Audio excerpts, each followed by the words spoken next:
Salut et bienvenue dans cette vidéo du Jardin Dissident dédiée au premier semis de la saison. Comme je vous l'expliquais dans ma précédente vidéo, entre fin janvier et début février, j'avais installé mon tunnel destiné aux cultures grimpantes.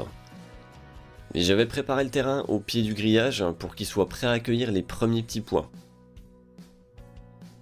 La troisième semaine de février, les conditions semblaient réunies pour lancer le premier semis.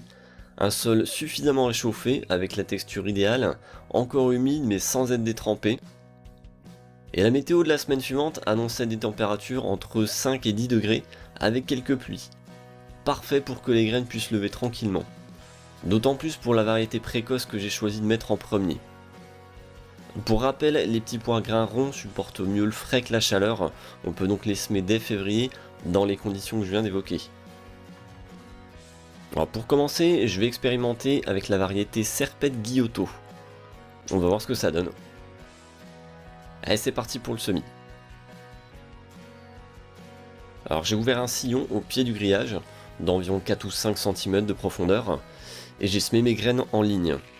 Je préfère toujours en mettre pas mal en prévision de perte potentielle. Alors il y a les oiseaux qui pourraient venir se goinfrer avec les graines, mais je crains surtout les limaces, toujours prêtes à grignoter les premières pousses. Bon, finalement, tout s'est bien passé, il n'a fait ni trop froid, ni trop sec, ni trop humide. La levée s'est faite comme prévu et les premières pousses sont sorties en 2 semaines. Du coup, j'ai enchaîné avec une deuxième ligne de l'autre côté du grillage, cette fois avec la variété Capucine qui donne des gousses de couleur violette. Alors, je suis curieux de voir ce que ça va donner. Un mois plus tard, les premiers plants sont bien lancés.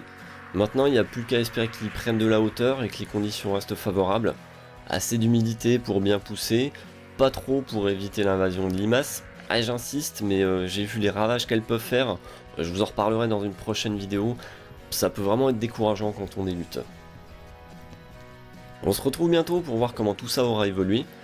J'essaie de m'organiser au mieux pour vous présenter tout ça, sachant que j'ai aussi un autre chantier en route. Je prépare l'installation d'une serre, là c'est du lourd. Et accessoirement, je me suis tapé une bonne grosse crève qui m'a bien rétamé. Ça fait pas avancer mes affaires, mais c'est comme ça.